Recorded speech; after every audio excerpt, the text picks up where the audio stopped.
Hey everyone, so following the big airport leak last week, LEGO has finally put the UCS Venator on LEGO.com. So today we have tons of beautiful 4K images to take a very close look at this UCS Venator and go over all the details and finally find out if there's actually going to be an interior or not, because some people are still holding out hope. Now, first detail about the set, something that I often do not care or consider at all about any LEGO Star Wars set, but it's important to know the designer of this set is good old Hans, back at it again, and he did a good job, unsurprisingly, on the set, but I'm very surprised that they let him anywhere near this after what happened last time. The Republic gunship is a set from the original trilogy, Commander, which also doubles as the pilot of the ship.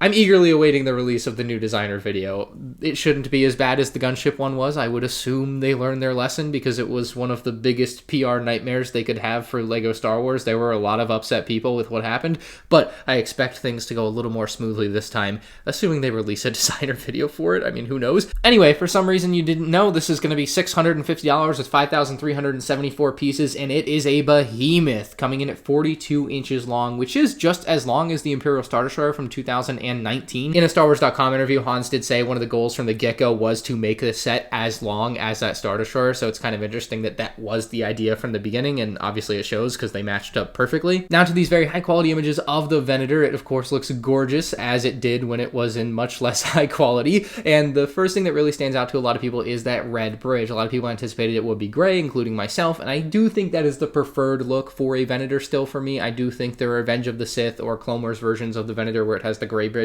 it just is a better aesthetic look to me, but it is neat that they went and made the flagship, like, Jedi Commander version of a Venator, and we do see these throughout multiple Clone Wars seasons, so it is a neat, different type of Venator. Just was not what I expected at all coming into this. Part of me wants to buy a second Venator just to change it out to be the gray bridge version, because I think it would look pretty dope to have both side by side. On the top-down view of the Venator here, you can see the shaping is very good. It's a very symmetrical set, so it does look pretty dope. As usual with sets like this, I did see quite a few complaints about the stickers for the Republic logos on top. Now, it turns out these are not the only stickers on the set. As you can see just above that, more stickers in the center of the Venator, and then there's also a sticker on the back spine of the Venator on the big sloped piece that comes down. So there are more stickers in the set, but these are definitely the most noticeable ones that people maybe wanted printed. We get a real good close-up look of the heavy turbo laser turrets on the Venator, 4 on each side for 8 total. I can't tell if they're going to be able to rotate or not. My guess is that they would be completely stationary. Now, running through about half the middle of the ship is the red stripe, and within that, in universe, is supposed to be the large hangar bay, and they could have integrated something where you got a bunch of micro ships inside, but if we look at some of the photos of the set being put together, I think it's fairly obvious that they had to use a lot of Technic pieces to build a spine for the Venator, and they probably couldn't compromise to add any sort of interior, and I don't think sets like this need an interior. There are large UCS sets that have an interior, like the Millennium Falcon, like the AT-AT, but builds like the Venator with both Imperial Star Destroyers historically have not, so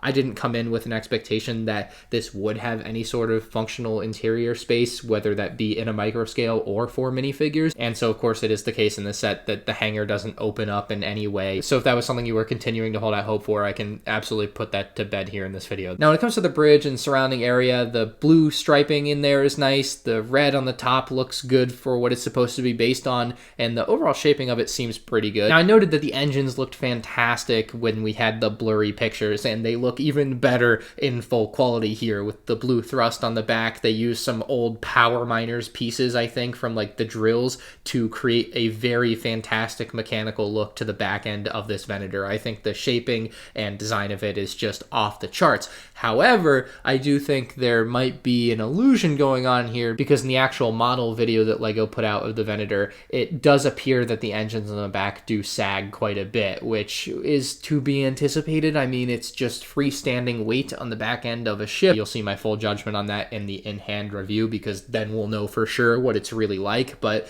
it's definitely something that I'm slightly concerned about. Last thing about the top of the Venator, I just feel like there's a lot more texture there than I anticipated with a UCS Venator, for better or for worse. It's just something that I noted. The bottom of the Venator is quite the opposite. Very little texture, just kind of studded, which is almost what I expected for the top side. We get much better angles of the support stands for this thing. thing. You get 2 points of contact on the ground and they are not connected in the middle like the Imperial Star Destroyer. I realized when I was moving that set to my house the other day that it is not ideal. Like, it moves and wobbles pretty easily on that thing, and it twists and contorts in weird ways, and so I'm hoping this is just a bit more stable for the odd movement from time to time, because it wasn't as great on the 2019 Star Destroyer, so that'll be something I'm keen to find out as well. Now, there are a couple of what we'll loosely call Easter eggs on this set. Firstly, inside there's a pink brick. That means they got to eat cake, so good for them. And then there is the microscale Republic gunship, which Hans did say is a sort of loose Easter egg to the UCS Republic gunship that he designed a couple years ago, so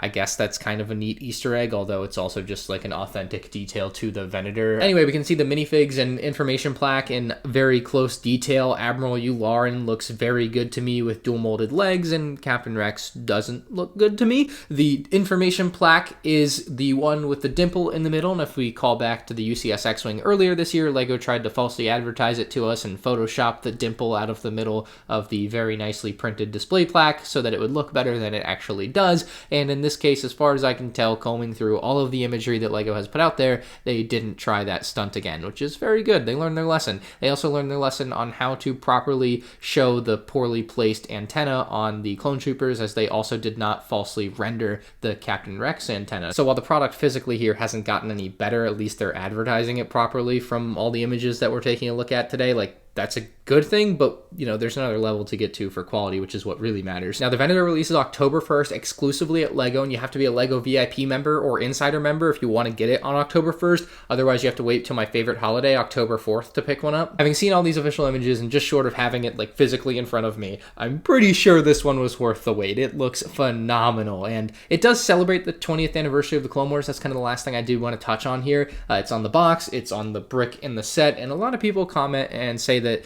the 2003 Clone Wars was 20 years ago and this Venator was not in the 2003 Clone Wars, and you're absolutely right. But what's different, I think, about the Clone Wars anniversary versus a Return of the Jedi anniversary or an Empire Strikes Back anniversary, you know, where you have the 40 years Empire Strikes Back or 40 years Return of the Jedi, those were movies that came out one time, 1 year, in one place, for, you know, the 2-hour span of the movie, and that's it, right? The Clone Wars is more of an amorphous blob in that way, though. It's not a one-time event that happened in 1983 or 1980. It is something that started in 2003 with the 2D animated show, continued in 2008, and obviously finished up in 2020, but even with the recent Ahsoka show episode, has gotten even a little bit more love. I mean, we're talking about something that has spanned 20 years consistently in our lives, so I do feel like having a 20th anniversary brick or logo on the box, while it's not from the Clone Wars that literally was 20 years ago, is proper and is appropriate in this case, because the Clone Wars is different than the way the movies were done. Well, those are all my final pre-ownership thoughts on the UCS Venator. Can't wait to be able to drop a review on this puppy. Hit the like button if you're hyped, and subscribe so you don't miss it. See ya.